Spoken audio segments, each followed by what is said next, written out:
আসসালামু আলাইকুম। আমরা মজাদার জনপ্রিয় পেশোয়ারি বিফ রান্না করব। আমি কোরবানির মাংস নিয়েছি 1.5 কেজি।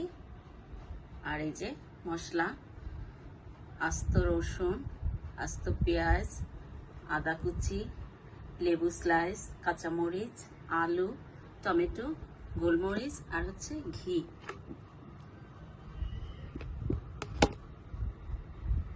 প্রথমে দেব ঘি।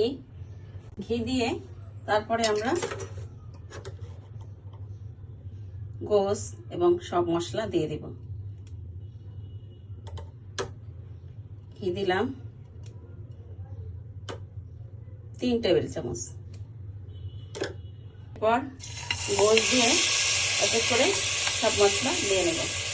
এখানে কোরবানির মাংস 1.5 কেজি আছে, সবকিছু মিক্সড করা আছে। এই রান্নাটা মিক্সড মাংস দিয়ে ভালো হয়।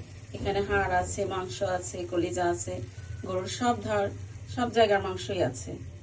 এখন এক এক করে সবকিছু দিয়ে আমরা সাজিয়ে দেব।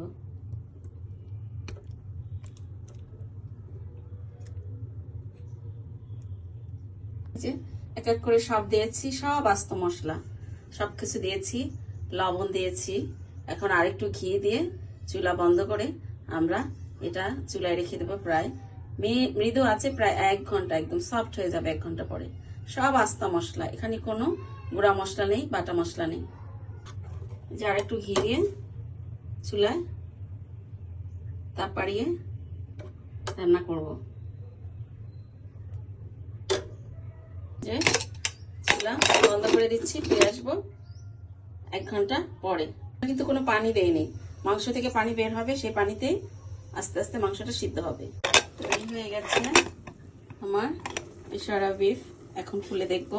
এই যে ওয়াও, অনেক সুন্দর ঘ্রাণ আসতেছে, সুন্দরভাবে সব কুক হয়ে গেছে। দেখুন খুব সুন্দর।